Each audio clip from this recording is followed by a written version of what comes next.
Welcome, everyone, to the continuing saga of Titanic and Hindenburg, Two Tragedies, One Plan. In this episode, episode 5 of Titanic is in 5 pieces, we're going to take a look at the Olympic switch and the Federal Reserve theories and try to determine which theory is best. And then from there, we're going to take a look at the odds of this whole thing happening at all, having ever taken place. There are a number of viable alternate theories as to what really happened to the Titanic. And I think the most famous is that the Titanic was switched with the Olympic, and this was brought about by the fact that they could not afford to fix the ship that had been damaged by a collision with a British battleship. Then we also had the Federal Reserve theory, and in that theory, they sunk the Titanic because Strauss, Astor, and Guggenheim, 3 people who supposedly were opposed to the Federal Reserve Bank, were lured aboard the Titanic and done away with in that fashion, and nobody would suspect a thing. Okay, Titanic was switched with the Olympic and the Federal Reserve theory. Either one is more believable than the Titanic sinking from accidentally striking an iceberg. I will hand it to both of these theories on that accord. However, both of these theories go on to assume that the Titanic really sank from striking an iceberg. Well, there's more problems. There's more problems with the theories because the destruction of the Titanic was planned as early as 1886. In 1886, we had William T. Stead came out with a novel, How a Mail Steamer Went Down in the Mid-Atlantic, and there were a number of similarities in this article and to what actually happened. That's outlined in my book if you want to read this, but the odds of this being an independent event are very, very low because of the number of similarities in the story. Now in 1894, we had the British Board of Trade changed the lifeboat regulations, which led to the lifeboat shortage aboard the Titanic. This is really what enabled the whole Titanic disaster to occur. So that was in 1894. What's that, 8 years? I'm sorry, that's 12 plus 6. That's 18 years before the Titanic actually would be taken down. Now, in 1898, we had the Robert Morgan novel called Futility. And at that novel, again, this is outlined in my book, there's so many direct hits with the size of the boat and the number of engines and what happened to it, etc., maiden voyage, of course, that the odds of this being written without some kind of pre-knowledge is quite low. I'd say like 0. And there's more theories. There's more theories. I came up with my own theory that one of the reasons they sunk the Titanic was to create a storyline from which to produce books and movies that would appeal to many and produce great profits. And there's another one of my theories, and that is to sabotage the most fuel-efficient form of human transportation ever achieved. Why not do both? That's the way these people think. We'll get into more of who these people are as we progress further. The fact is, the existing storyline about the Titanic hit a home run at the movie theaters and bookstores. It's still making money. The 1997 movie Titanic has earned more money than any movie ever made. It's in the billions of dollars. So don't discount that as a reason that may not be realistic. Second was that the world ended up with a transportation system that consumes 4 billion gallons of petroleum fuel a day. Wow, what a winner if you're in the petroleum business. Well, what caused the Titanic to sink? That's really what we need to answer. And that's really not what's answered at all.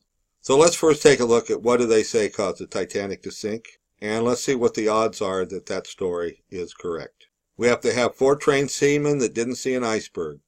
We have to have the fact that Titanic was fatally damaged from hitting an iceberg. Then we have to have the fact that Titanic was not reached by another ship in time. Then we had to have the fact that the radio transmissions from a closer ship were ignored. And number 5 is that a ship in the same area at the same time did not respond. What are the odds of this happening? 5 major anomalies within the existing storyline as to what caused this sinking of the Titanic. Well, what are the odds? The lower the odds of this ever occurring equals that the lower the likelihood of the Titanic sinking from striking an iceberg, right? Now, if the Titanic didn't sink from striking an iceberg, then the Olympic switch and the Federal Reserve theories have no proof that the Titanic ever even sank. So that is why I have not spent a lot of time on either of these theories, because neither one of them really matter in the final analysis as to what caused the Titanic to actually sink. We have to put pictures like this out of our mind, where we see the Titanic is fully electrified. There's even smoke still coming out of these three stacks. And this is impossible, folks. These boilers are more than 80 feet underwater at this point. The generator sets that generate electricity, which are underneath this stack here, in this area, between the third and fourth. Those are underwater. So there's a lot that we need to let go of. All right. Many unusual things had to happen in order for the existing storylines to be true. So we're going to take a look at the top 5. And we've got not seeing an iceberg. We've got being damaged from hitting an iceberg, fatally damaged. Not being reached by another ship. Radio transmissions from a closer ship being misplaced. And then the fact that the ship in the same area would not come.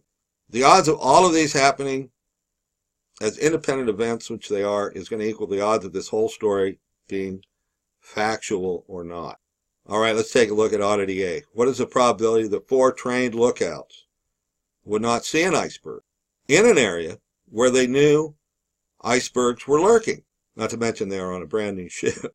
Now, I can't get a picture of an iceberg at night, but this just gives you an idea of what kind of scale we're talking about here. Here we see a ship next to one. Now, the idea of going across the ocean at 22.5 knots in the middle of the dark night without being able to see these things, isn't that kind of ludicrous? Would a captain speed if he couldn't see? Could he see? Well, let's look at the moon cycles for April 1912. Here's the 14th, April 14th, 10% moon. All right, not a lot of moonlight, but they did have some moonlight.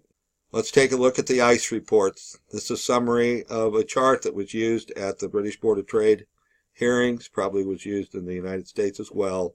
It shows all of these ice reports from all of these ships that had come in. And this, by the way, is the route that the Titanic took. It made a change. You saw that change in the movie. They changed course. And look at that. They went right into all of these ice reports. You'd think that if they were going right into an ice field, wouldn't they be looking for icebergs instead of being asleep at the wheel, so to speak? Okay, oddity B. What's the probability of a still ship like the Titanic being fatally damaged from hitting an iceberg? What are the odds that this ship would damage the 5 forward compartments that they said that it did, all in one blow? Because if they didn't damage 5 compartments, it wouldn't flood low enough to where water would come in over the tops. Remember? And this is what's written up in the British Board of Trade and also the United States disaster hearings, that it ruptured 5 compartments. So what are the odds of that when ice does not cut steel, by the way? And if we look at a cross-section of this where the level of the water was as the ship was sinking just before it supposedly went into its breakup scenario, you can see that the boilers are like 60, 80, 100 feet down underwater. So you would have no boilers. Oddity C, what is the probability that such a large ship would not be reached by another ship before sinking in the middle of a busy shipping lane? Let's take a look at the chart. It shows all these ships that were indeed around the Titanic at the time of the accident, 10:25 p.m., April 14th, 1912. All these ships around here. So what are the odds that it could be just in the right spot to where none of these could reach the Titanic in time? And in fact, the California was right there all the time. It could have reached the Titanic in time. It just flat out didn't. Oddity D, what is the probability that a radio transmission from a closer ship would be ignored and replaced at the most critical time in the life of this ship? Now look at these radio operators. Look at these uniforms. They're all clean and dapper. They're all properly trained. And they're all operating under strict protocol. What are the odds one of these guys would get angry and just tell another ship to just screw off because they didn't use proper protocol? But yes, that's another thing that had to happen in order for this story to be one that would fly. And the last one, what is the probability that one ship in the same area as the Titanic would not make contact or come to the Titanic? Here's the skipper, Lord, I forget his first name, Captain Lord, and his ship, the Californian, was owned by J.P. Morgan, who also owned the Titanic. And these two ships did not bother to communicate with each other on that fateful night. I mean, give me a break. J.P. Morgan, never seen a decent picture of him yet, or one that didn't make me want to puke. International Mercantile Marine, that was his company. It owned both the Californian and the Titanic. So I'm kind of wondering why these two ships didn't communicate. And I might add, they also had professional radio operators on board, both ships. On the Californian, they only had one guy, but he was employed by the same Marconi company, and he wore the same kind of cute little outfit and uniform and hat. And these guys didn't communicate with each other, even though they both worked for the same company and were in the same area on the same night out in the North Atlantic next to an iceberg, and they didn't even bother to hook up with each other. Does that sound a little odd to you? Picture of the Californian, one stack. Very hard to get a good picture of this ship, and later on they built another Californian, and people get that ship mixed up with this one. Okay, independent events, they're independent if the probability of A times A and B equals the probability of A times the probability of B. And that's what we've got here. Is 5 independent events supposedly happen. That means we have to multiply each one times the other, the probability of one times the probability of the other. Okay, now, what are the probabilities of any of these things happening? I'm going to just say, let's say they were 1 in 100. In other words, the chances that this 4 guys would miss seeing an iceberg, say 1 in 100. Well, it's really more like 1 in 1,000. What are the chances that the Titanic would hit an iceberg and actually damage itself enough to sink? I'm going to say 1 in 100. It's actually more than 1 in 10,000. You could run into an iceberg 10,000 different ways and it wouldn't receive fatal damage. So I'm just going to establish 100 for each one of these odds, and I'm going to multiply them together to see what the final result is, and it's 1 in 10 billion. 1 in 10 billion, which for all effective purposes is 0 probability. But we're not done, because on top of this, the New York City Technical College Marine Forensics Division confirms that all the former scenarios depicted in books and movies from 1912 to 2012 have been incorrect, because they changed the way the Titanic officially sank in 2012. That means all the movies and books and everything written all the way up to 2012 have been incorrect. Let's take a look at some of them. Saved from the Titanic, 1912. 1953, Titanic with Barbara Stanwyck. 1958, A Night to Remember with Kenneth More. 1979, SOS Titanic with Cloris Leachman. 1980, Raise the Titanic. Look, see, it's all still intact. They wouldn't be trying to raise the Titanic if it was in a couple of pieces, would they? 1996, Titanic. 1997, the new Titanic, where we get introduced to the high-angle brake theory, because they finally, this movie was made to give us a reason how the Titanic was in 2 pieces on the bottom of the ocean. That's why this movie was made, and we fell for it. And in 2003, the same guy capitalized again, Ghosts of the Abyss, Disney movie. You can go ahead and get some more propaganda if you want.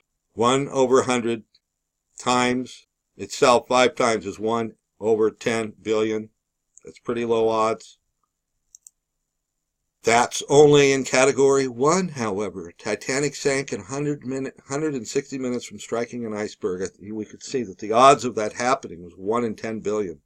And in 1997, when we got the new Titanic movie, they actually made the odds even worse, because now the Titanic has to break herself into pieces at or near the surface during the act of sinking.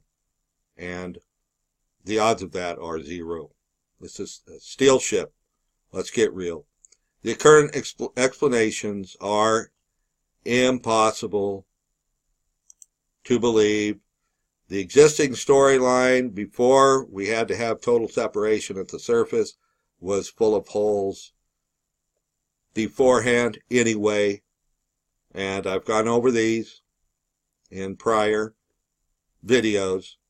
The original story was full of holes. Now you know that the probability of this original story happening was only 1 in 10 billion, and the addition that the ship also has to break itself apart before, just after this, when the ship is almost completely submerged. Look at this, rudder is barely out of the water. Most of the ship is underwater.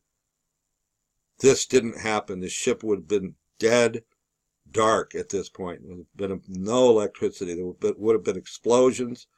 This scenario never happened. It never looked like this. We look at the bottom of the ocean today. In the Atlantic, you got the bow section, you got the stern section, 2,200 feet apart, and you've got pieces from the ship off to the side in both directions. Maybe it's time to think more of a scenario like this is what actually took that ship down in such a short amount of time and threw debris in so many different directions, and did cause complete separation of 1 inch and ½ inch thick steel at the surface of the ocean. It was not just an act of sinking. This is important because disclosure is coming. We're going to be receiving a lot of information about a lot of history in the past that's going to need to be rewritten, as well as technology that has been kept from us, and that includes medicine and food. So we're looking for a very good year as far as disclosure. And if you look around, the world wars have stopped. You really need to take note of that. If you haven't noticed, you're not picking up the papers every day and reading about another war somewhere in the Middle East, or in Afghanistan, or Kosovo, or Ukraine, or Yemen. They're all stopped. And there's also been $90 trillion from the Lee Wanta Fund. I'm sorry, that's Leo. Leo Wanta has been released for the construction of a new high-speed rail transportation system, and also to take the United States completely out of debt. This is a schematic of the high-speed rail system. This is all part of disclosure. It's all part of knowing what really happened to the Titanic and the Hindenburg, so that we can get out from under the ridiculous kinds of transportation systems that they have paraded in front of us and gotten us to rely on, to the point to where we're consuming 4 billion gallons of gasoline a day. I might add that we're thinking finally big here. There's going to be a tunnel linking Alaska with Russia. Believe it, it's happening. It's happening. So thank you very much. Leave your comments below. And subscribe if you want more of these. Feel free to visit the website. Really appreciate you tuning in. My name is Kenneth M. Price, Jr.